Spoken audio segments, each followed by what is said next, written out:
Bueno, muy buenas tardes.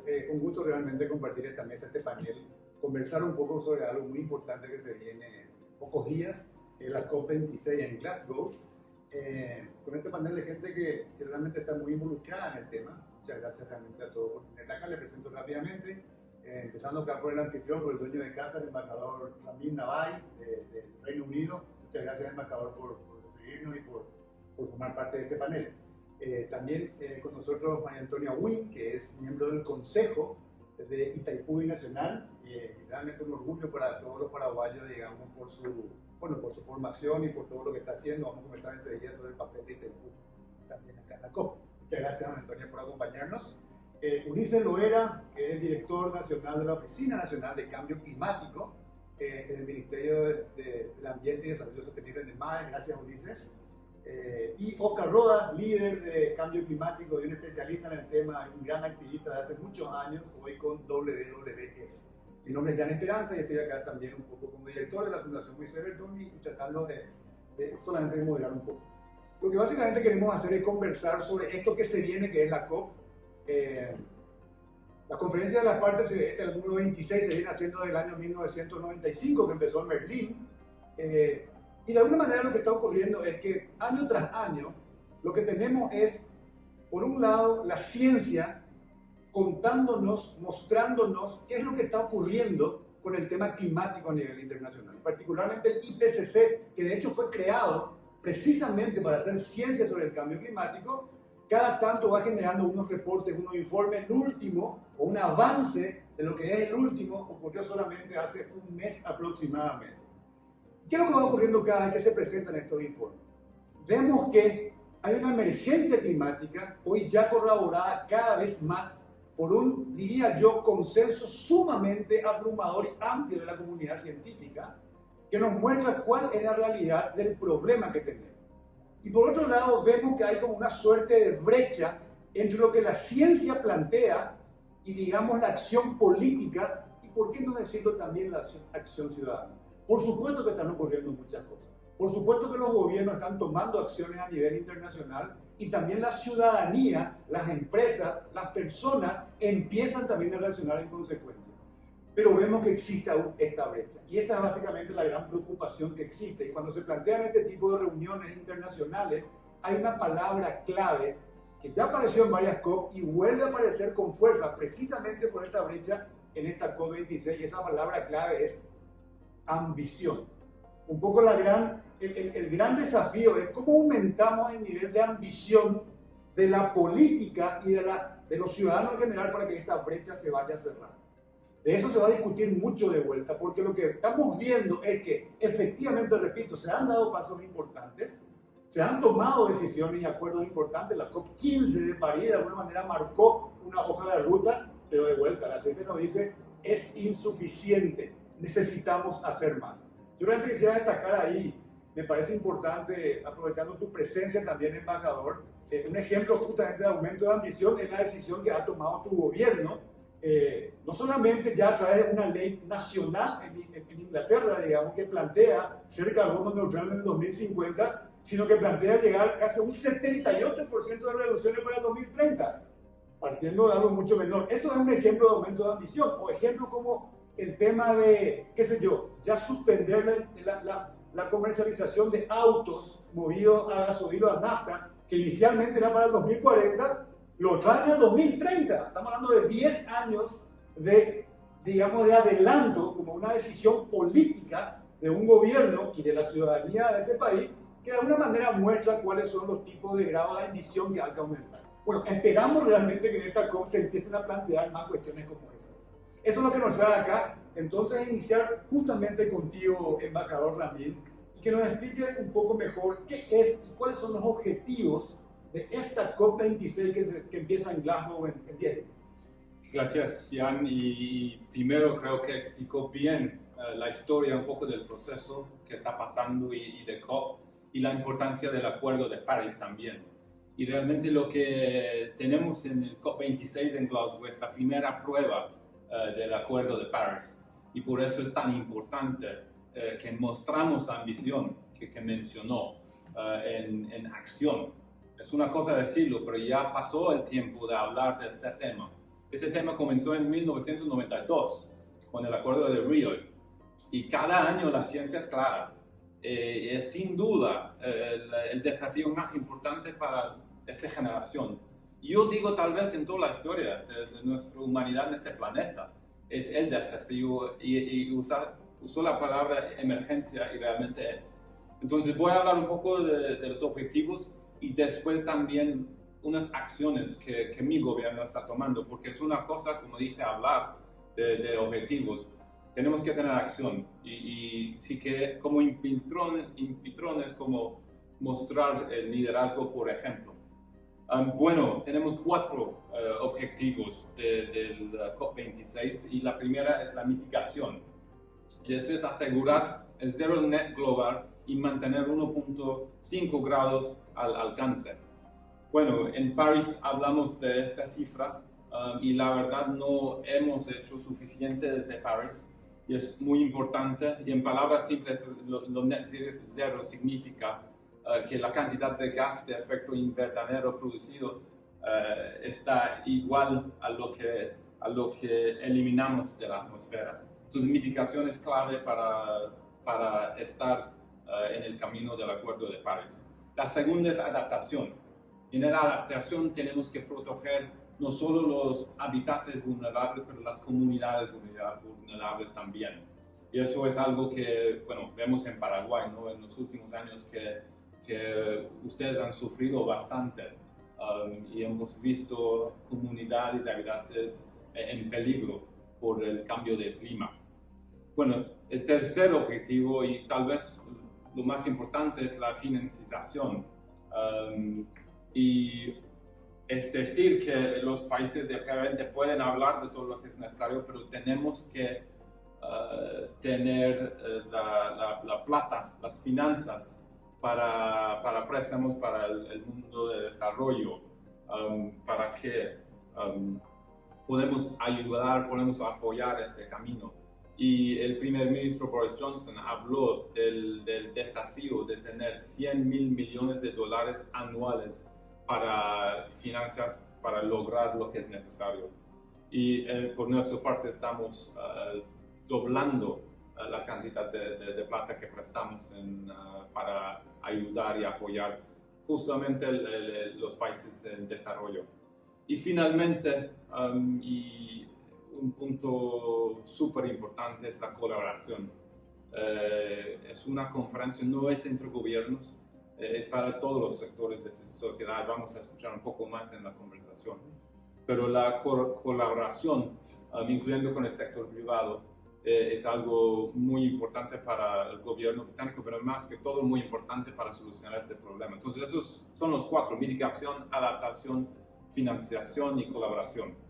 Bueno, quiero también hablar un poco de acciones que hemos tomado como gobierno británico y el país.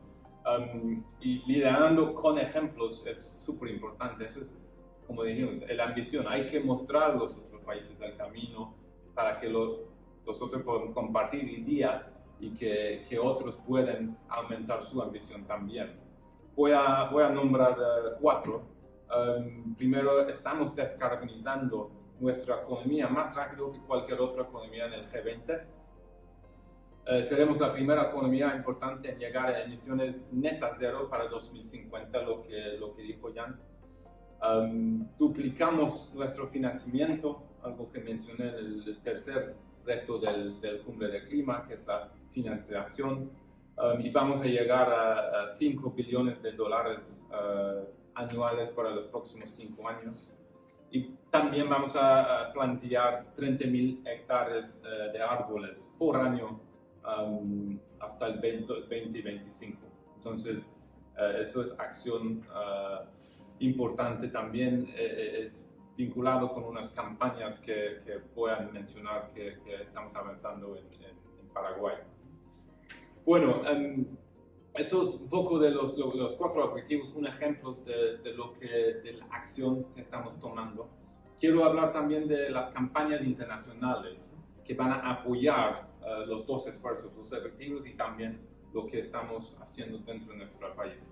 Y esas 5 campañas nos ayudarán a lograr nuestras prioridades. Y esos son adaptación y resiliencia, energía, naturaleza. Por ejemplo, en la naturaleza estamos trabajando aquí con el gobierno de Paraguay en la deforestación para combatirlo. Y esta zona es obviamente súper importante para todo el mundo. Y también transporte y financiamiento. El transporte es una parte clave, parte de nuestra acción en decarbonización de nuestra economía incluye el transporte. No vamos a vender más autos de nafta y diésel después de 2030 y más. Bueno, cada vez estamos más ambiciosos. Esta fecha está llegando más cerca. Si comenzó en 2040, ya es 2030. Entonces, esos son los 5 campañas. Voy a parar ahora, pero básicamente esos son los objetivos, un poco de las acciones y las campañas. Una pregunta rápida. Sí, por favor. La reacción de la ciudadanía. Inglaterra también fue bastante impactado por el tema de la pandemia mundial, digamos, y esto llega, todo lo que estás contando, que son realmente decisiones muy ambiciosas, también está en este contexto. ¿Cómo reacciona en tu país la ciudadanía cuando se habla de este tipo de cosas? La verdad, esta acción viene del pueblo, viene de la ciudadanía. No, tenemos un gobierno de centro derecha, pero está supremamente involucrado en esta lucha. Si el gobierno cambia a cualquier lado en nuestro sistema, nada cambia porque viene del pueblo. Entonces, eso es como, es un punto importante. No, el gobierno tiene que reflejar el sentimiento del país y el país está en este camino. El gobierno está respondiendo al compromiso del pueblo británico para cambiar nuestra dirección. Correcto, perfecto. Gracias, embajador. Ulises, Paraguay por supuesto participa desde hace mucho tiempo en las COP. De hecho, nos ha tocado también acompañar a las delegaciones oficiales. Contanos un poco de la participación de este año, Ulises. ¿Cuál es tu expectativa? ¿Qué se espera? ¿Quiénes van? ¿Qué queremos traer? ¿Qué queremos aportar? ¿Cuál sería cómo sería la participación paraguaya este año? Mira, y como bien dijiste, desde hace varios años Paraguay está participando en todas las conferencias de las partes del Convenio Marco de las Naciones Unidas sobre el Cambio Climático. Este año no va a ser la excepción y nosotros creemos que estamos teniendo o vamos a tener una participación mejor que la que hemos tenido. Creo que tuvimos buenas participaciones en muchas COP, pero en la actual nos venimos preparando desde que terminó la COP25, nos empezamos a preparar en los temas. Es importante que la gente sepa que Paraguay es parte de una alianza regional. Paraguay no va solo, Paraguay lleva varios temas que son de interés nacional junto con países hermanos de América Latina en una alianza denominada AILAC, Asociación Independiente de Latinoamérica y del Caribe, que la integramos con Chile, Perú, Colombia, Panamá, Costa Rica, Guatemala y Honduras. Y nosotros tuvimos la presidencia pro tempore de la asociación durante el primer semestre de este año. Tuvimos presidencia pro tempore durante las sesiones informales de junio que organizó la convención de manera virtual a nivel global. Y hemos trabajado bastante fuerte en justamente lo que habla el embajador, ¿verdad? Una ambición, y en el marco de esa ambición, una ambición enfocada dentro del concepto del Acuerdo de París, que por un lado reducir las emisiones, pero por otro lado también todos los esfuerzos que nos ayuden a enfrentar con éxito el cambio climático, incluyendo la resiliencia, aumentar nuestra resiliencia como país altamente vulnerable a los efectos adversos del cambio climático. Nosotros estamos llevando una delegación interesante, una delegación que justamente la doctora María Antonia integra esa delegación, ¿verdad? Como miembro también de la Comisión Nacional de Cambio Climático. Y en el marco de la delegación nos venimos preparando en los temas de agenda desde finales de agosto. Y esos temas de agenda para Paraguay son importantes, básicamente 8 temas, que están embebidos dentro de las agendas, de las diferentes agendas de la COP, porque también es importante que la gente sepa que en una COP de cambio climático hay actualmente 5 reuniones. La COP en sí, la conferencia de las partes, aparte de la conferencia de las partes se reúnen los órganos subsidiarios de la convención, que son el SBI, que es el órgano subsidiario de implementación, y el SAPTA, que es el órgano subsidiario de asesoramiento tecnológico y científico. Tenemos también la reunión de la CMA, que es la conferencia de las partes que sirve como reunión de las partes del Acuerdo de París, y la CMP, que es la conferencia de las partes que sirve como reunión de las partes del Protocolo de Kioto. Son en total 5 reuniones Y en el marco de las agendas de estas 5 reuniones hay 8 temas claves. No van a ser por orden de interpretación, pero los temas son la operacionalización del artículo 6, que habla de mercado de carbono, artículo 6 del Acuerdo de París, la ambición climática, enfocado al Global Stocktake, que justamente es lo que habla el embajador, de tratar de llegar en algún momento a la carbono neutralidad a nivel global, de llegar a tener un inventario global que vaya alineado con las NDC de los países, de manera que estas NDC que estamos presentando, que el Paraguay la presentó en julio, porque todos los países de la Tierra la están presentando, pueda servir para que nosotros vayamos viendo cuánto se está emitiendo, o sea, que se pueda ver cuánto se está emitiendo, cuánto se está reduciendo y cómo vamos avanzando en esa carrera de la carbono neutralidad para poder lograr el objetivo final, que es que la temperatura no aumente, no alcance, el aumento de la temperatura no alcance los 2 grados centígrados y de ser posible mantenernos, como dijo el embajador, en 1.5. Otro tema muy importante es la transparencia que surge con más fuerza del Acuerdo de París, y en el marco de la transparencia estamos hablando de los marcos comunes de reporte para las NDC, de reporte para las comunicaciones, que a partir del 2024 vamos a unificar, no vamos a tener ya comunicaciones nacionales e informes bienales, sino vamos a tener un informe bienal de transparencia. También la transparencia en el marco del roster, de los expertos que evalúan y que trabajan en torno a la convención, y la transparencia en la financiación, porque tiene que haber una transparencia en el dinero que recibimos los países en desarrollo, pero también una transparencia en el dinero que es desembolsado en los países desarrollados. Otro aspecto súper importante, que el embajador lo dijo muy bien, las finanzas del clima. Y ahí está la meta de financiación de los 100.000 millones anuales que fue establecido en la COP15 del año 2009 en Copenhague, y que hablaba de una meta de financiación de que todos los países desarrollados, el G20, debían poner un total de 100.000 millones anuales a partir del 2015 para el apoyo a la acción climática en países en desarrollo. Esa meta en el primer quinquenio lamentablemente no fue alcanzada, si bien los países hicieron su esfuerzo, no llegamos a la meta de 100.000 millones anuales. Ahora esperamos que en este nuevo quinquenio se pueda llegar, y vamos como países desarrollados en el marco del G77, que es otro megagrupo de países en desarrollo que Paraguay integra, el G77 y China, vamos a hacer nuestros esfuerzos para que esa meta pueda ser alcanzada. Y después están los temas que para nosotros son prioridad: la adaptación al cambio climático, tanto en la primera NDC como en la actualización. El Paraguay ha declarado que la adaptación es su prioridad. ¿Y por qué? Porque somos un país de bajas emisiones. Actualmente representamos solamente el 0,09% de las emisiones globales de gases de efecto invernadero. Sin embargo, al ser un landlocked, un país en desarrollo sin litoral, somos altamente vulnerables a los efectos adversos del cambio climático, y la ciudadanía lo puede ver. O sea, no es que estamos diciendo nosotros nada más. La ciudadanía puede sentir, el sector privado pudo sentir con la soja y con las barcazas cómo el río bajó estrepitosamente, llegando a un récord de tener menos 78 centímetros del nivel de referencia del río. Y para hablar del desequilibrio, de menos 78 centímetros en menos de 3 semanas, con las lluvias que vinieron, volvimos a recuperar, equilibrar, y llegó a más 80 centímetros, cosa que es en condiciones normales jamás ocurrió un aumento de casi 2 metros en el nivel de referencia del río en tan poco tiempo.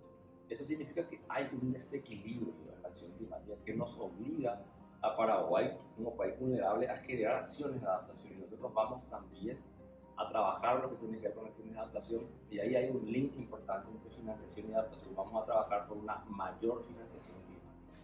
Históricamente, de todo el dinero que se movió en el mundo para la acción climática, había un promedio de solo 3%, ¿verdad? Ahora vamos a ir a pelear para que, de hecho está subiendo, pero vamos a trabajar, ¿verdad? Digo pelear, perdón por el término, vamos a trabajar y a negociar para que ese porcentaje aumente en las financiaciones del clima, aumente el porcentaje de adaptación. Vamos a tratar de negociar, y cuánto bien, ¿verdad? Nosotros estamos en el grupo que quiere que el Fondo Ambiental Mundial, el FEAF, también financie adaptación, ¿verdad? No solo mitigación como lo ha hecho hasta ahora. Y estamos trabajando para que haya una predictibilidad en el dinero que va a recibir el Fondo de Adaptación de las financiaciones, de los mecanismos de mercado del artículo 6, que haya un set of procedures mucho más claro, mucho más transparente y mucho más ambicioso, para que el Fondo de Adaptación pueda tener más dinero para acciones de adaptación. Entonces, vamos a trabajar por un mejor replenishment, vamos a dar nuestro voto y nuestro apoyo a un mejor replenishment del Fondo de Adaptación. La adaptación para nosotros es clave. Y interconectado a la adaptación, las pérdidas y daños, que es otro tema, artículo 8 del Acuerdo de París, pérdidas y daños, que surge con el Mecanismo Internacional de Varsovia sobre pérdidas y daños. Nosotros estamos ahora no va a ser todavía demasiado lo que se va a negociar, pero se va a negociar la gobernanza del mecanismo internacional de pérdida y daño. Y vamos a también ahí a dar un voto de confianza a una mejor gobernanza como AILAC, la mejor gobernanza que pueda surgir. El Paraguay y el AILAC va a acompañar. Entonces, nuestra concentración entonces, Ulises, es adaptación, financiación, y esto vamos con propuestas concretas de Paraguay o vamos como grupo AILAC en esta propuesta que mencionaste, con estos focos que tanto nos interesa a nosotros y también a AILAC, ¿verdad? Con propuestas concretas del Paraguay enmarcadas en el AILAC. Ok. Y en el tema de mercado, la que mencioné, en el tema de mercado nosotros estábamos con una propuesta concreta de que estamos firmes y convencidos de que hay que evitar la doble contabilidad, que los mecanismos de mercado no pueden dejar un sesgo para que se pueda hacer doble contabilidad. ¿Y eso qué significa, verdad? Una persona física, jurídica, o un Estado que ha reducido por una actividad específica, ha reducido emisiones, ya sea por absorción o por mejores tecnologías, y la vende, certifica y vende un crédito de carbono a un gobierno extranjero, a una empresa radicada en el extranjero que la va a utilizar para su NS, porque eso permite, nosotros tenemos que dejar de mencionar en la NS. Porque si nosotros mencionamos y también menciona el país, estamos engañándonos, estamos faltando a la transparencia y dando un mecanismo nefasto. Paraguay va con esa posición, Paraguay va con la posición de que los mecanismos, como dije antes, que los mecanismos de mercado, todos los mecanismos de mercado dejen un 0% a la adaptación. Y por sobre todo también vamos tratando de que se puedan operacionalizar de la mejor manera posible estos mecanismos de mercado de la forma más transparente y con una mayor ambición climática. En esa línea vamos, ¿verdad? Y también en dos temas importantes, la construcción de capacidades, trabajar en construcción de capacidades, y también un tema que estamos llevando de vuelta después de muchos años con el involucramiento del Ministerio de Agricultura y Ganadería, que desde este año se vuelve a dar, que es el tema del Grupo de Trabajo Conjunto de Economía sobre Agricultura. También los colegas del MAC van a formar parte de la delegación negociando. Gracias, Ulises. Obviamente todos los temas son importantes, pero me quedo con este mensaje de que para nuestro país el tema de adaptación es central. Y en general, en la convención de lo que mencionaste, es que en la financiación estuvo 3% en términos generales. Esto obviamente no es para nada prioritario y hay un intento fuerte de que esto empiece a crecer. Me quedo con ese mensaje porque claramente eso nos afecta directamente, digamos, ¿verdad? Nacho, Oscar Rodas, sí. Vos tenés ahí en el pecho un pandita, sí. Un panda, que es una marca que representa mucho y que habla obviamente desde la sociedad civil. ¿Cuál es el papel que juega la sociedad civil, Nacho? Oscar, ¿cuál es el rol que juegan en este tipo de convenciones, pero también más amplio, digamos, en todo esto que estamos conversando? Muchísimas gracias, Jan. Muchísimas gracias por invitarnos. De hecho, la presencia mía en esta mesa, en este conversatorio, demuestra que la sociedad civil es la que va realmente a apuntalar, como bien lo dijo el señor embajador, desde el pueblo, realmente la acción climática. Porque si la acción climática no surge realmente desde las bases, prácticamente no queda con una aceleración que es la que necesitamos. Vos mencionaste ya el informe del Comité Científico Mundial que asesora a las Naciones Unidas, y ese informe es bastante preocupante. Estamos en camino a 2,7 grados de calentamiento global, así como se están proyectando, digamos, los números. Es decir, que, digamos, vamos a pasar con esa inercia esta meta global, como bien ustedes lo explicaron, de 1,5 grados, de mantener la temperatura global por debajo de eso. Y la sociedad civil en todo el mundo viene participando activamente de la Convención Marco del Cambio Climático. De hecho, que la sociedad civil considera al cambio climático como el mayor desafío ambiental en la historia de la humanidad en este momento. Y realmente nuestra participación tiene que ver en lo local. Nosotros somos una organización internacional, pero tenemos presencia también aquí en Paraguay. Por ejemplo, hemos participado de la socialización de la NS de Paraguay y hemos, junto con otras organizaciones, solicitado la inclusión en mayor medida de las soluciones basadas en la naturaleza. Es decir, cuando hablamos de un río, de una cuenca hidrológica, cuando hablamos de la energía renovable, finalmente es la naturaleza la que nos brinda las soluciones con mejor relación de costo-beneficio. Es decir, que podemos acudir a otras tecnologías, tratar de bombear el carbono a la atmósfera y tratar de capturarlo de alguna manera, pero finalmente es la naturaleza la que nos da las mejores soluciones. Y en ese sentido yo quiero aprovechar este conversatorio para agradecer a la persona de Ulises y también a la persona de María Antonia de la Comisión de Cambio Climático de que se han hecho eco del pedido de la sociedad civil. Hoy en día uno revisa el documento actualizado en julio de la ANS y realmente las soluciones basadas en la naturaleza están integradas en distintos capítulos. Eso es un logro. Dame un ejemplo, por favor, de una solución basada en la naturaleza. Bueno, por ejemplo, nosotros vamos a recibir del Fondo Verde del Clima más de 100 millones de dólares, 50 millones de dólares en los próximos años para trabajar en todo lo que tenga que ver con el cuidado de los bosques. ¿Por qué? Porque el cuidado de los bosques le beneficia a los pueblos indígenas, le beneficia a las comunidades campesinas, le beneficia a los que habitamos en las ciudades. Es decir, que el Fondo Verde del Clima, que es uno de los instrumentos financieros creado en una de las conferencias de las partes, donde la sociedad civil estuvo, digamos, hincando de alguna manera para que eso se dé. Eso fue en Cancún, en la COP16, yo estuve presente ahí, tuve el privilegio como sociedad civil de poder influir en ese proceso.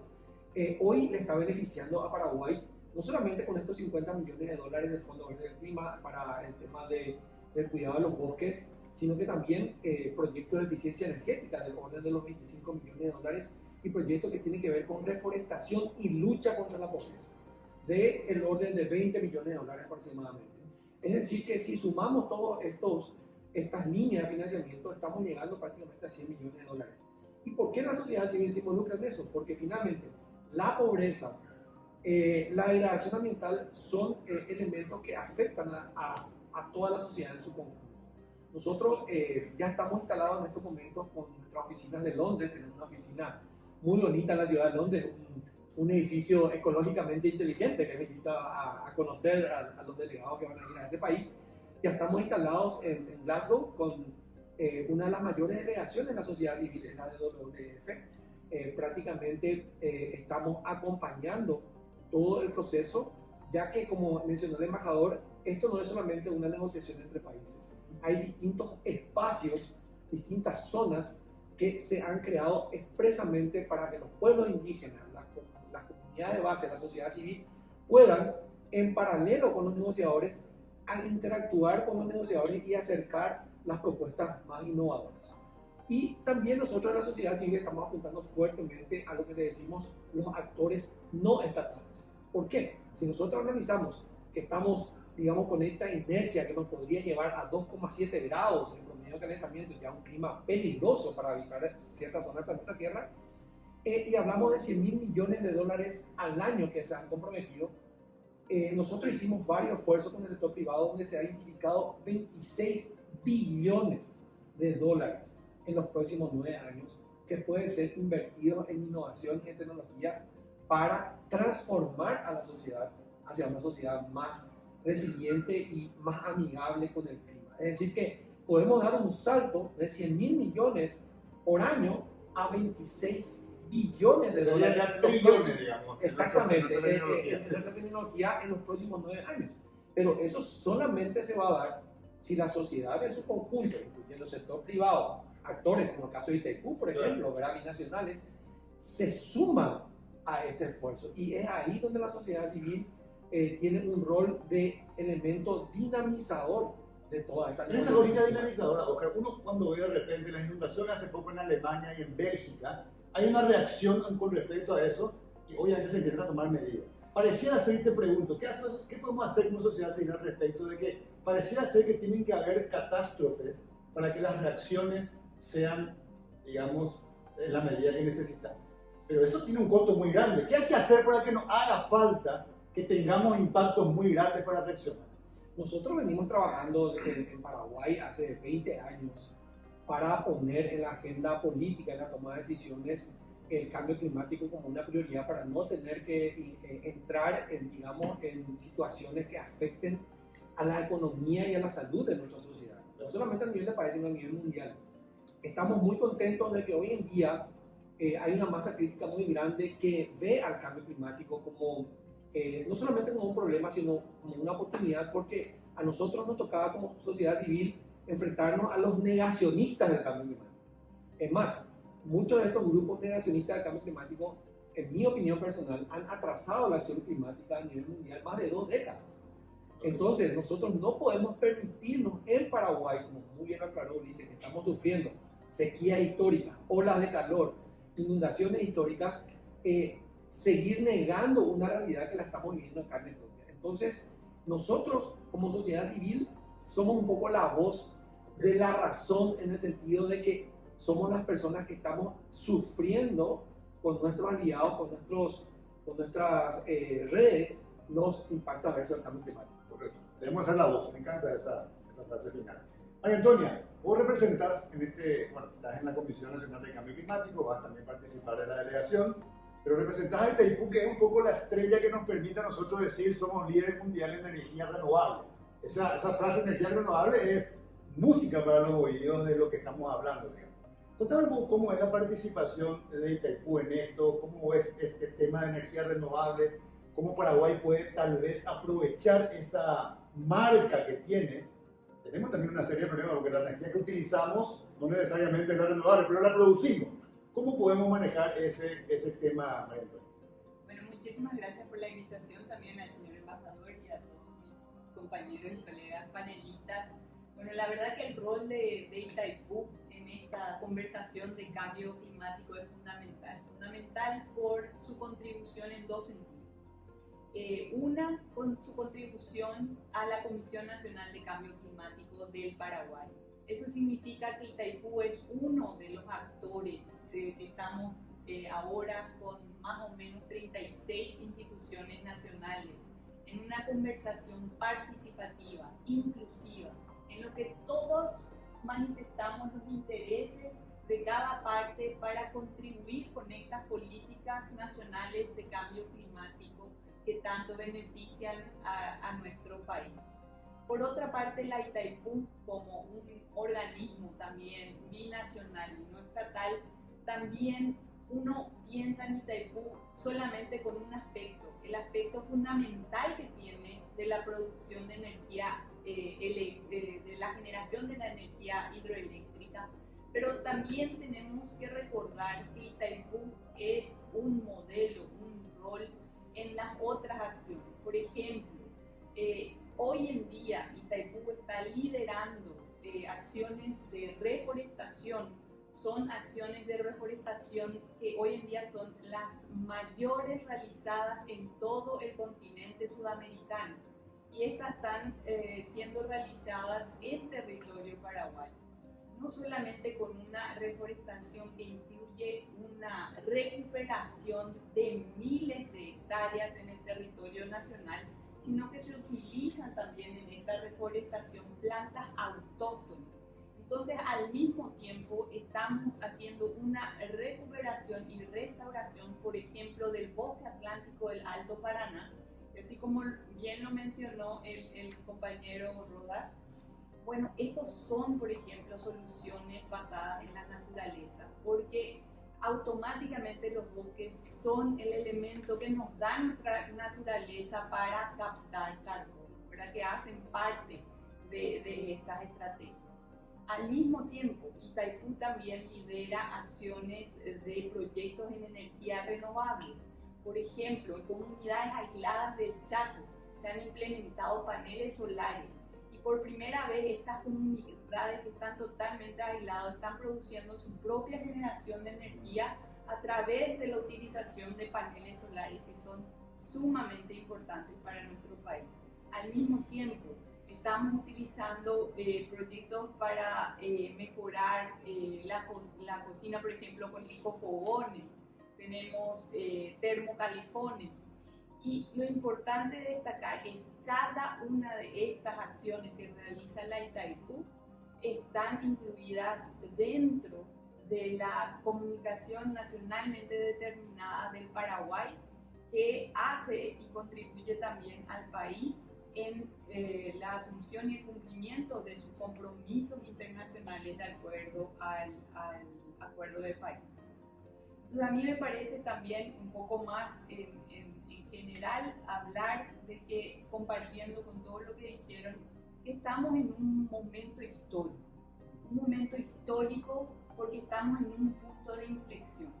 Por una parte, o tomamos realmente acciones para evitar emisiones de gases de efecto invernadero y tratemos de evitar el calentamiento global, o por otra parte podemos seguir haciendo lo que estamos haciendo y dañando realmente no solo nuestra atmósfera, sino estamos condenando a futuras generaciones de los daños que pueden crear los impactos de cambio climático. Hoy en todo el mundo las sociedades y cada uno de nosotros, independiente de en qué país está sufriendo desastres naturales, está sufriendo inundaciones. Las lluvias vienen con mucha más potencia.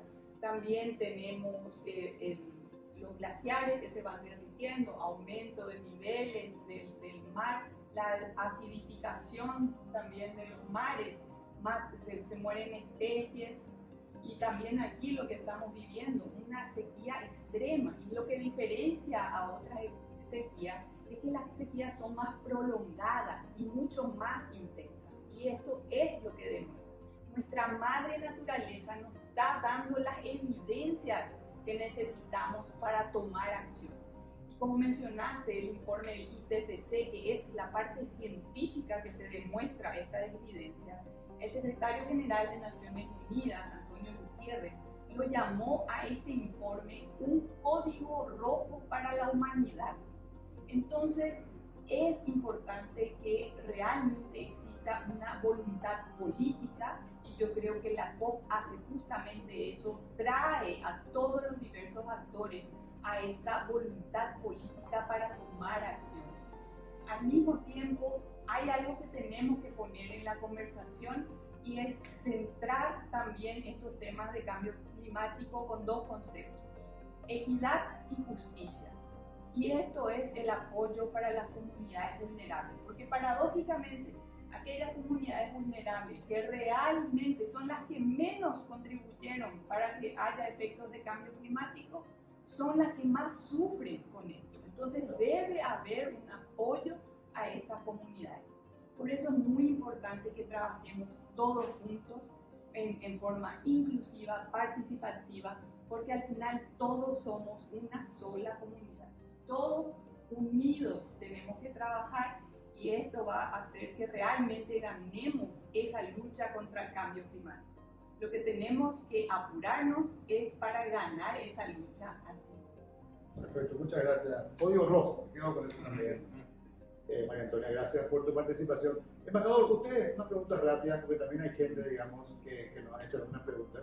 Ustedes están apoyando la Red Nacional de Jóvenes por la Acción Climática. ¿Por qué es tan importante apoyar el tema de jóvenes? Nosotros vemos acá, Greta Thunberg, vemos que ha sido muy... No sé si en Paraguay llegó tanto realmente, no lo he visto con mucha fuerza. Pero ¿cuál es el papel de los jóvenes? ¿Por qué son tan importantes los jóvenes para todo este tema?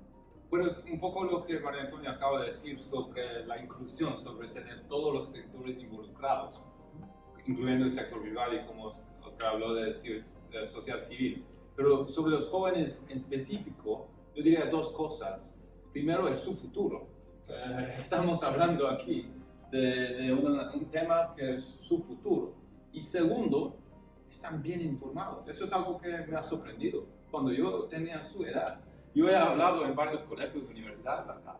Me impactó tanto hablar con estos jóvenes de cómo tienen una conciencia. Yo no tenía eso. Y Paraguay tiene una gran ventaja de tener una población muy joven. Entonces acá pensamos que es súper importante empoderar a este voz. Por esos dos razones que dije, su futuro también está bien formado. Y así, dado esas dos cosas, su voz realmente puede ser un catalizador para la conversación. Y por eso como embajada estamos empoderando varios jóvenes, más de 90. 90 jóvenes. 90, sí, más de hecho, un joven de encarnación de ese grupo te pregunta, ¿qué es un campeón de alto nivel para la COP26? ¿Qué es eso? Buena pregunta también. Tenemos campeones para ciertos temas, como ciertas, pues son personas normalmente de alto rango que están liderando, tienen temas específicos que están promoviendo. Por ejemplo, una ministra del gobierno británico que visitó virtualmente a Paraguay, Anne-Marie Trevelyan, que es campeón de adaptación y resiliencia. Entonces, ella está empujando esta agenda en COP26. Y cuando estaba acá, habló con el ministro Ollero y miró cómo están adaptando la economía acá. Y otro campeón, por ejemplo, hemos hablado un poco del sector privado y su rol importante. El señor Gustavo Muñoz, que es un empresario chileno, que es el campeón del sector privado y su papel. Entonces, él está empujando por su experiencia. Gonzalo Muñoz. Sí, es el campeón del charla con el sector privado para transformar. Entonces, para cada tema es como un campeón. Para cada tema de es un alguna campeón, manera ubica sí. el tema con mucha fuerza. Sí. Perfecto, gracias Marcador. Una pregunta que llega también de Encarnación, Nacho, se dirigen a vos, tiene que ver con pueblos originarios. Sí. ¿Qué se está trabajando en política de protección de comunidades vulnerables? Bueno, muy importante esa pregunta, justamente por lo que mencionaba María Antonia, ¿verdad? Que las comunidades como los pueblos indígenas son, digamos, los que menos contribuyeron a la problemática del cambio climático históricamente y son los que están siendo más impactados. Nosotros de WWF tenemos el gusto, el honor de poder haber contribuido con la Federación por la Autodeterminación de los Pueblos Indígenas en culminar exitosamente y de manera participativa el Plan Nacional Indígena de Acción Climática y Reducción del Riesgo de Desastres, que fue absolutamente redactado por los pueblos originarios del Paraguay. Eso fue presentado justamente también la persona de Ulises que nos acompaña acá ante el MADE, la Comisión de Cambio Climático, recibió realmente un respaldo muy importante del gobierno, incluso fueron felicitados los actores de este plan inclusivo, y el desafío ya con los pueblos originarios es la implementación. Tenemos el plan, sabemos lo que hay que hacer, cuáles son las cadenas productivas sostenibles que los propios pueblos indígenas han definido, cómo ellos pueden aportar el cuidado de los bosques, la naturaleza en estas soluciones que necesitamos para el cambio climático. Tenemos el plan, pero en estos momentos lo que necesitamos es el financiamiento para la implementación. Entonces, un pedido que le hacemos a Ulises, a María Antonia, al señor embajador, que van a estar, digamos, muy conectados con los tomadores de decisión, es que dentro de ese financiamiento que estamos discutiendo, también se determinan algunos mecanismos más ágiles para que el financiamiento llegue de manera directa a los pueblos indígenas y a las comunidades. Y eso de todo el Paraguay, los pueblos indígenas del Chaco, la región oriental. Así o sea, hay un plan, lo que falta es básicamente capacidad de implementación y ahí hay una eso oportunidad. porque el Paraguay es un ejemplo realmente para otros países donde este plan está refrendado por el gobierno, es un plan muy concreto, pero el desafío es la implementación. Correcto. Nos estamos quedando con poco tiempo, pero Ulises, hay una pregunta de Ciudad del Este que plantea básicamente el tema de nuestras metas y cuáles son las actividades principales que Paraguay está siguiendo para cumplir la meta. Pero tal vez tenga que explicar cuál es nuestra meta, a qué nos comprometimos, esto que se llama NDCs o NDC, y cuáles son esas actividades principales. En muy poco tiempo, por favor. Resumiendo, Así mismo como lo dijiste, ¿verdad? Nuestras metas están englobadas en la NDC o NDC, nuestra contribución nacionalmente determinada, que la actualizamos este año. Y específicamente para reducir nuestras emisiones de gases de efecto invernadero, nosotros nos hemos comprometido a reducir el 20% de nuestras emisiones de gases de efecto invernadero para el año 2030, usando como línea de base las emisiones, la proyección de emisiones del año 2000. ¿Y qué es lo que hicimos? Ese fue nuestro compromiso en el 2015. ¿Qué hicimos ahora de nuevo? Nosotros hicimos un plan de acción en los 5 sectores del IPCC, los 5 sectores que están establecidos por el IPCC de emisores. Nosotros hicimos planes sectoriales para cada uno con acciones y medidas concretas para reducir y llegar al 20%. Y especialmente, ¿cuáles son los 5 sectores? Rápidamente, ¿verdad? Agricultura y ganadería, uso de la tierra, cambio de uso de la tierra y silvicultura, procesos industriales y uso de productos, energía y transporte y residuos. De esos 5 sectores, el sector de uso de la tierra, cambio de uso de la tierra y silvicultura es el único sector que además de emitir, absorbe. Entonces nosotros, si bien hicimos 5 planes de mitigación, para alcanzar nos estamos jugando a hacer un gran sumidero. Nos estamos jugando principalmente al sector que además de emitir, absorbe. Y tenemos políticas y medidas concretas de aquí al 2030 para trabajar en una mayor absorción que nos permita alcanzar el compromiso. Metas que están relacionadas a un aumento de los servicios ambientales, lo que vos siempre nos decías y que hemos acuñado, ¿verdad? En tu rol de sociedad civil, dinamizar el mercado de servicios ambientales. O sea, vamos a trabajar en políticas concretas para dinamizar el mercado de servicios ambientales para que deje de haber una oferta insatisfecha de servicios ambientales y pueda haber una demanda que pueda adquirir esa oferta insatisfecha actualmente y que eso pueda permitir una mayor absorción de gases de efecto invernadero. También vamos a trabajar en áreas protegidas públicas y privadas, trabajar una política concreta del aumento de la superficie de conservación, trabajar también en una medida que a lo mejor hemos tenido nuestras conversaciones con WWF, pero nosotros apostamos al sumidero, lo que tiene que ver con las plantaciones forestales de especies de rápido crecimiento, para generar la demanda, para que haya una demanda necesaria, o sea, una oferta necesaria para satisfacer la demanda de especies energéticas, de leña, de chips. Vamos a trabajar con facilitar eso y promover las plantaciones forestales, porque también eso reduce la presión sobre el bosque nativo y absorbe gran cantidad de gases de efecto invernadero. Y en otras prácticas también vinculadas a humedales, a palmares e incluso algo que dos cosas que a veces no tenemos bien en la retina, que son el manejo eficiente, el manejo racional de pastizales en la producción ganadera, porque los pastizales equilibrados, donde ya no hay cambio de uso, también están absorbiendo carbono, o sea, están llegando a una carbono neutralidad. Y también la siembra directa, al cabo de un determinado tiempo después de una habilitación de una tierra de cultivo, la siembra directa, la paja de la siembra directa está reteniendo carbono en el suelo. O sea, no estamos jugando a reducir a un trabajo de absorción, además de otras medidas, ¿verdad? También vinculadas a residuos, vinculadas a energía. Estamos teniendo presente la electromovilidad y el hidrógeno verde. Pero foco en absorción. Foco en absorción. La característica que tiene para hoy. Perfecto. Bueno, muchísimas gracias. Yo creo que este es un ejemplo concreto en miniatura, si quieren, de lo que va a ocurrir dentro de 10 días a nivel ya global en esto que se llama la COP26 en Glasgow. Muchos de estos temas, obviamente, que tienen que ver con lo que dijimos, la emergencia climática, los niveles de emisión, el código rojo, la acción climática, eso que dijiste, Macarón, la acción es un tema central. La humanidad obviamente enfrenta una situación riesgosa y tiene que responder en consecuencia. Eso implica, obviamente, nuevos liderazgos que tienen que surgir, esa figura de los champions, de los campeones, de los líderes, pero finalmente es una acción colectiva. Nadie por sí solo podrá generar, digamos, la respuesta por la magnitud de este problema. Así que me encantó esta posibilidad de conversar con ustedes. Quiero dejarte, embajador, una palabra, un mensaje final para cerrar el tema. Gracias, Jan, y gracias a todos los que nos han acompañado hoy. Solo voy a seguir lo que estaba diciendo. Es una emergencia. No necesitamos un ambientalista perfecto, necesitamos millones, mejor dicho, billones de ambientalistas imperfectos tomando acción todos los días. Así es como vamos a lograr este gran desafío. Me encanta tu mensaje, Gracias.